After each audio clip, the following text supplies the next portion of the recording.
오늘의 육아 헤드라인입니다. 보건복지부와 건강보험공단에 따르면 올해 12월부터 여성 생식기 질환 진단을 위해 초음파 검사에도 건강보험이 적용됩니다. 보건복지부는 내년부터 조산아와 저체중아가 병원에서 외래 진료를 받을 때 내는 본인 부담금이 절반으로 줄어든다고 밝혔습니다. 9월 25일부터 500세대 이상 신축 아파트에는 국공립 어린이집을 의무적으로 설치해야 합니다. 이상 오늘의 육아 헤드라인이었습니다. 엄마를 우울하게 만드는 가장 큰 요인은 완벽한 엄마가 되려는 시도라고 합니다. 하지만 엄마가 우울해할 경우 아이가 우울한 증상은 2배로 심화된다고 하는데요. 부모로서 부족하다고 느끼더라도 스스로를 미워하지 않는 것이 중요합니다. 육아 포커스 첫 소식부터 함께 하시죠. 올해 12월부터 자궁 근종 등 여성 생식기 질환 진단을 위해 초음파 검사에도 건강보험이 적용됩니다. 보건복지부와 건강보험공단에 따르면 오는 12월부터 자궁과 난소 초음파 검사에 건강보험을 적용해 환자 본인이 전액 부담하던 의료비가 많이 줄어듭니다. 그동안 초음파 검사는 건강보험 재정 부담 때문에 암이나 심장 등 4대 중증 질환자 중심으로 보험이 적용됐습니다. 정부는 2017년 8월부터 문재인 케어를 시행하면서 간과 담낭 등 상복부를 시작으로 초음파 검사에 대한 보험급여를 꾸준히 늘려왔습니다.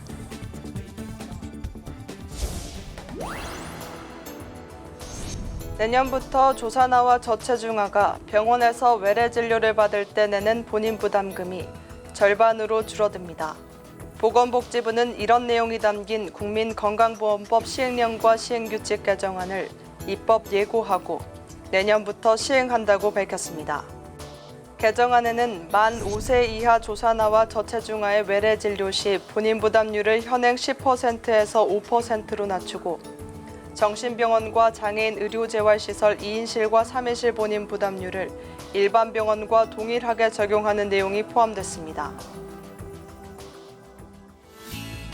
9월 25일부터 500세대 이상 신축 아파트에는 국공립 어린이집을 의무적으로 설치해야 합니다. 자녀 맡길 곳 없는 맞벌이 가정의 반가운 소식인데 다만 입주자들 뜻에 따라 설치 여부나 방식이 달라질 수 있어 충분한 보육대란 해결책이 될지는 지켜봐야 할 것 같습니다. 아파트 단지에 들어선 국공립 어린이집 수는 지난해 10월 말 기준 680여 곳, 전체 공동주택에 들어선 어린이집 4,200여 곳의 16% 선에 불과합니다. 민간 어린이집에 비해 비교적 비용 부담이 적고 보통 7살이 될 때까지 맡길 수 있어 국공립 어린이집 확충은 어린 자녀를 둔 맞벌이 부부들이 바라는 보육정책 1순위로 꼽힙니다. 가장 최근 통계를 보면 결혼 5년 차인의 맞벌이 부부는 58만 5천 쌍, 이 중 60%인 35만 쌍 이상이 자녀가 있습니다. 이들 부부가 외동 자녀를 뒀다고 가정해도 국공립 시설은 턱없이 부족한 겁니다. 그러자 정부는 9월부터 500세대 넘는 신축 아파트에 대해 지금까지는 권고 사안이었던 어린이집 설치를 의무화하고 국공립을 우선토록 했습니다.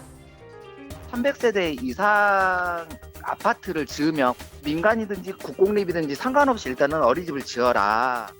500세대 이상에 대해서는 국공립을 의무화해라 우선적으로. 정부는 이 같은 방식으로 지난해 기준 25% 선에 불과한 국공립 어린이집 이용률을 2021년까지 40%로 끌어올릴 방침입니다. 하지만 허점은 여전히 있습니다. 입주자 대표회의가 지방자치단체와 설치 비용을 협의해야 하는데 과반수가 반대하면 설치할 수 없습니다. 또 국공립으로 개원했더라도 입주자들 뜻에 따라 민간에 위탁 운영할 수도 있어 무늬만 국공립이란 논란에서 벗어나지 못했다는 지적도 나옵니다. 정부의 확장적 재정 정책은 내년에도 이어집니다. 편성 중인 내년 예산안 규모는 올해보다 9% 이상 늘어난 513조 원 선, 2해 연속 9%대로 증가하는 겁니다. 미중 무역 갈등과 일본의 수출 규제 등 악화한 대외 여건, 그리고 빠르게 식어가는 경기에 적극 대응해야 한다는 판단에 섭니다. 2020년 예산안은 정부가 의지를 가지고 확장적 재정 기조화에서 편성이 불가피했다는 점을 말씀을 드립니다. 그런데 쓰는 돈이 많아지는 만큼 거치는 세금도 늘어야 균형이 맞지만 세입 전망은 밝지 않습니다. 올해 상반기도 국세 수입이 한 해 전보다 1조 원 줄어든 156조 2천억 원에 그쳤는데 기업들의 이익 감소세를 고려하면 내년 세수의 큰 폭 확대를 기대하기 어렵기 때문입니다. 결국 국채 발행이 늘 수밖에 없습니다. 홍 부총리는 내년 세입 여건이 올해보다 더 어려울 것으로 예상하며 적자 국채 발행 규모는 올해보다 더 커질 것이라고 밝혔습니다. 이에 따라 올해 37.2% 수준인 국내 총생산 대비 국가 채무 비율은 내년 39% 후반대까지 상승할 것으로 전망됩니다. 여행객들이 몰리는 7월 말과 8월 초 극성수기를 피해서 늦은 여름 휴가를 보내는 이른바 늦캉스가 새로운 여행 트렌드로 자리 잡고 있습니다. 바가지 요금을 걱정하지 않으면서 여유 있는 휴가를 즐기자는 겁니다. 관광객들도 많다 보니까 오히려 쉬러 갔는데 이제 뭐 제대로 즐기지도 못하고 휴가철에 맞춰가는 게 오히려 더 아깝지 않나 생각해서 늦게 가게 됐습니다. 최근 7월 말에서 8월 초를 이르는 이른바 7말 8초 극성수기 여행객이 줄고 있습니다. 한 조사기관이 일반인 2,000명을 대상으로 설문조사한 결과 올해 7말 8초 여행을 계획한 응답자는 전체의 27% 정도, 재작년 36% 정도에서 10%포인트가량 감소한 겁니다. 통상적인 휴가철이 분산되는 건데 특히 올해는 5년 만에 이른 추석 연휴가 겹치면서 늦캉스 여행객이 늘고 있습니다. 한 호텔은 9월 둘째 주 예약률이 지난해 같은 기간에 비해 15% 늘었습니다. 다른 여행 상품 판매 사이트에서는 휴양지로 꼽히는 동남아 국가 예약률이 작년에 비해 여행지에 따라 최소 2.5배에서 최대 3.5배 늘었습니다. 제도적으로 휴가 기간이 자율에 맡겨서 갈 수 있도록 많이 그렇게 완화시켜놨어요. 자기 스케줄대로 여행 가는 그러한 시대로 접어들었거든요. 전문가들은 소비 활동에서 가성비를 따지는 소비 패턴이 확산하는 것도 관련이 있는 것으로 보고 있습니다.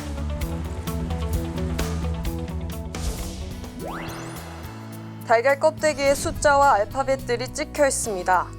산란 일자 4자리, 생산자 고유 번호 5자리, 사육 환경 번호 1자리, 이 순서로 10자리가 표시되어 있는 겁니다.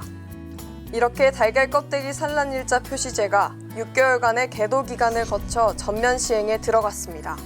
소비자들은 조금 복잡해 알아보기 어렵다는 반응을 보이기도 했지만 대체적으로 만족합니다. 살 때 어느 정도 신선도를 알 수 있는 측도가 되니까. 반면 양계 농가들은 재고 처리 부담이 늘어날 것을 우려하고 있는데 특히 이번 추석기가 고비일 것으로 보고 있습니다. 보통 명절 연휴가 있는 주부터 2주 정도 수요가 크게 떨어지는데 납품처들이 품질과 보관 상태에 관계없이 갓 생산된 것만 선호해 그간 닭들이 낳은 달걀을 처리할 뾰족한 수가 없다는 것입니다. 생사를 안 올 수 있다면 밀린 거라도 파는데 3개나 나오니까 상인들도 지금 산란일자가 찍혀갖고 일주일 이상 경과된 걸 안 가져갈 거라고. 이에 대해 농림축산식품부는 달걀 재고 발생과 가격 하락은 산란 일자보다는 산란 닭이 너무 많기 때문이라며 개체수 감축이 먼저라는 입장입니다.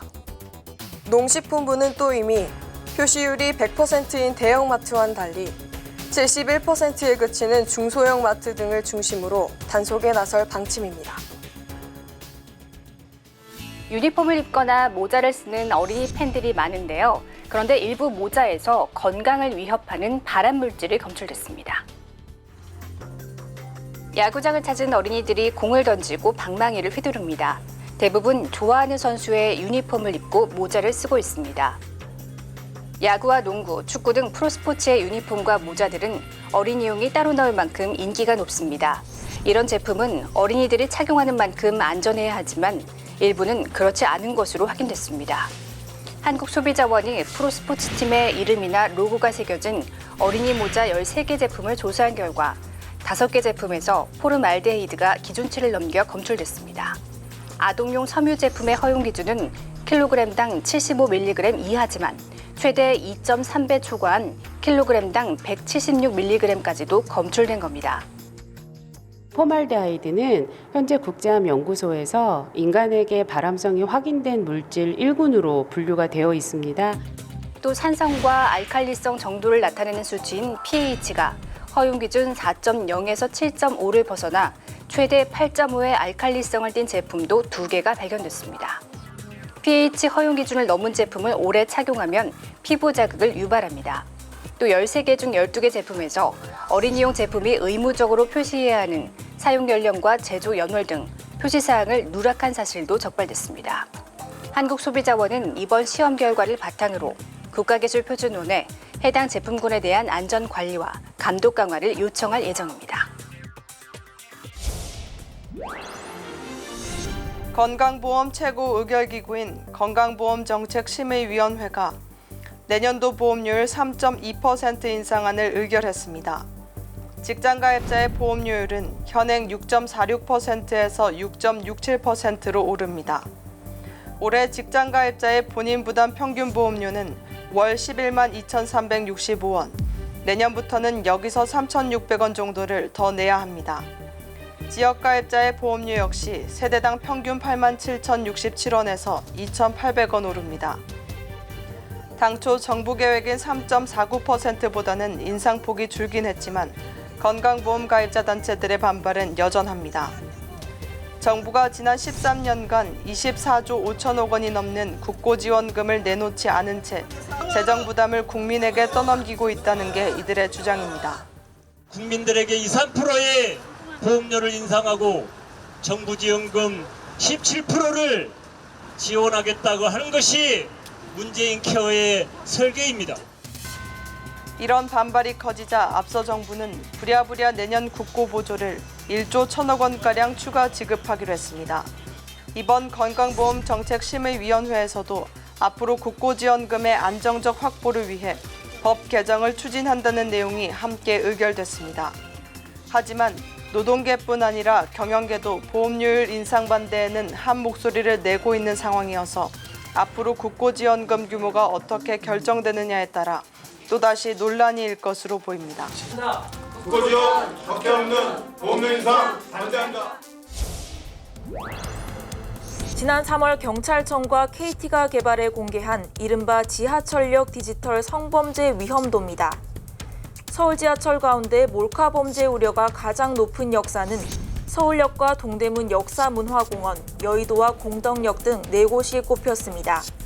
유동인구 비율과 범죄 발생률 노선별 특성과 계절적 요인까지 10여 가지 정보가 반영된 결과입니다.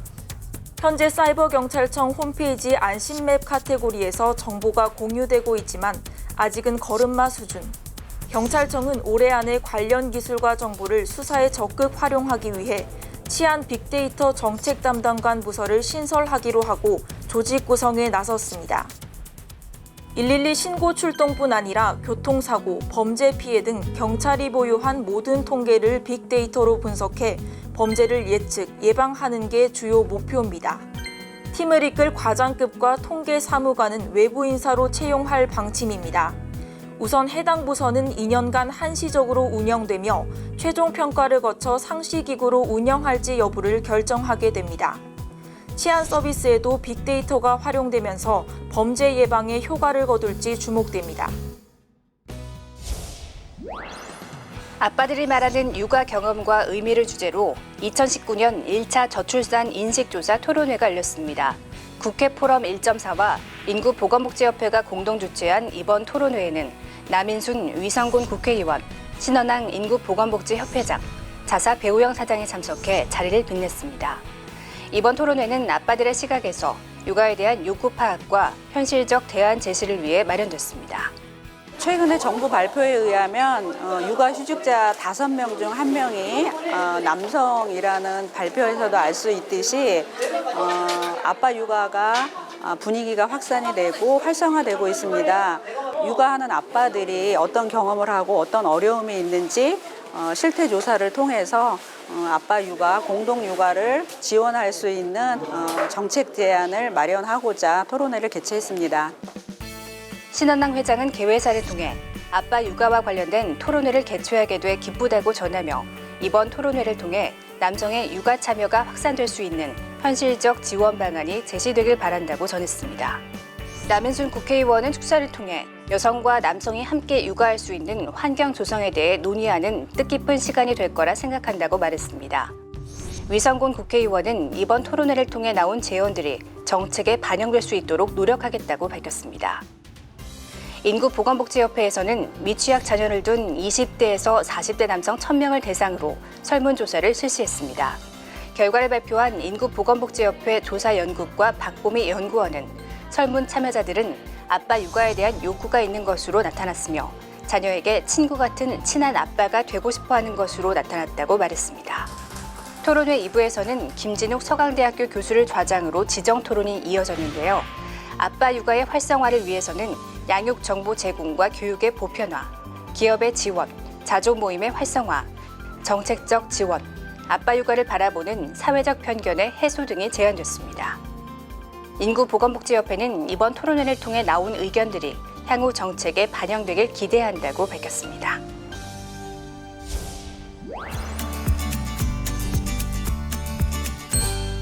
안녕하세요 친구들, 경기도 어린이박물관 에코 선생님이에요. 여러분은 재활용과 재활용이 무엇인지 알고 있나요? 재활용은 썼던 물건을 그대로 다시 사용하는 것을 말해요. 그리고 새로운 모습으로 다시 만들어 쓰는 것을 재활용이라고 해요. 예를 들어 페트병을 예쁘게 꾸며 연필꽂이로 쓰는 것처럼 새로운 모습으로 바꿔 사용하는 것을 말해요. 우리도 재활용품을 활용해 재활용 작품을 만들어 볼 건데요. 오늘 페트병으로 흔들면 재미있는 소리가 나는 마라카스를 함께 만들어 봐요. 자, 그럼 선생님과 함께 시작해 볼까요? 노래하는 종달새 마라카스 만들기의 재료가 준비되어 있어요. 만들기에 필요한 재료는 색종이, 페트병, 페트병에 들어갈 곡식과 백업, 모루, 접착 펠트지, 사인펜, 풀, 가위, 투명 테이프와 양면 테이프가 있어요.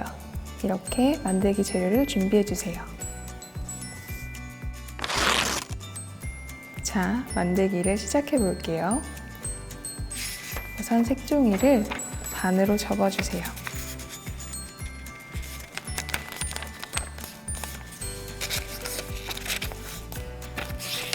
반으로 접은 색종이의 선을 따라서 잘라주세요.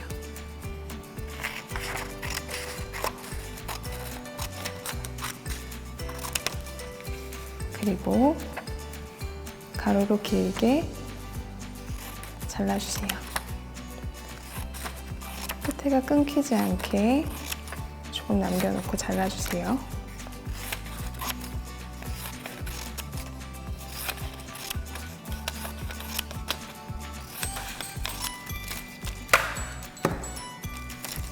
접은 색종이를 밑에서부터 페트병에 붙여줄 거예요.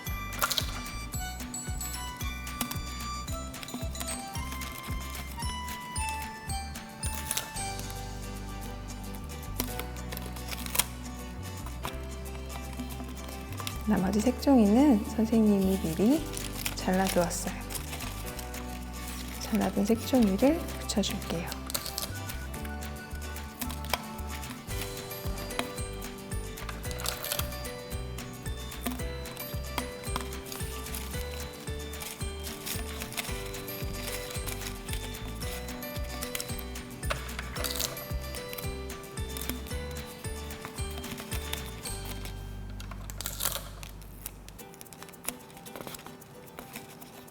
이렇게 종달새의 깃털이 완성되었어요. 그 다음은 접착 펠트지에 종달새의 예쁜 눈을 그려주세요.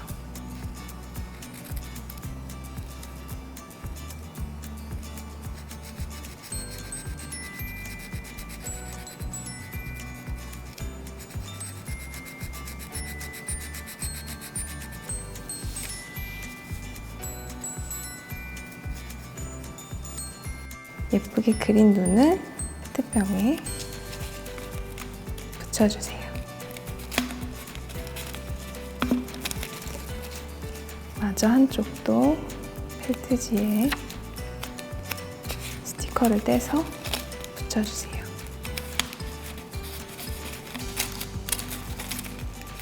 이번엔 백업을 이용해서 잎을 만들어 줄 거예요.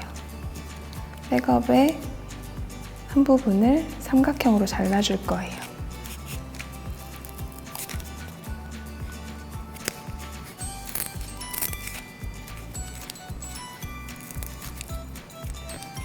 이렇게 하면 종달새의 부리가 완성이 돼요. 종달새의 부리를 양면 테이프를 이용해 붙여줄 거예요. 페트병에 양면 테이프를 붙여주고 부리를 붙여주세요. 그리고 종달새의 머리 깃털을 모루를 이용해서 만들어 줄 거예요. 모루를 반으로 접어주세요. 끝을 동그랗게 말아주세요.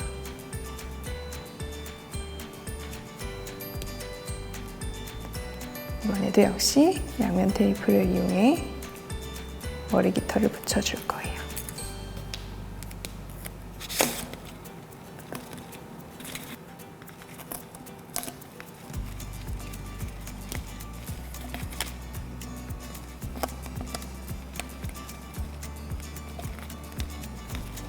이렇게 완성된 종달새의 모양에 통에 곡식을 넣어주면 마라카스가 완성이 돼요.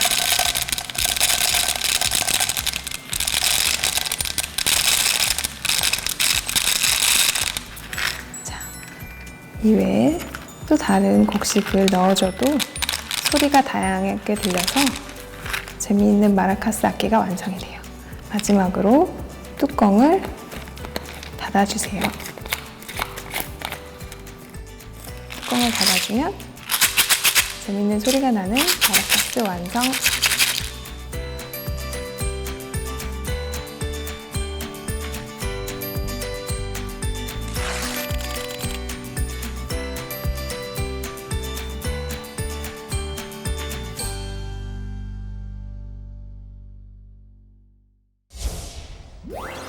아이가 나쁜 말을 하는 경우 하지 말라고 하시는 부모님들이 대부분일 겁니다. 하지만 무조건적인 언어의 억압은 아이가 나쁜 감정을 표현하는 방법도 모르게 만들 수 있다고 하는데요.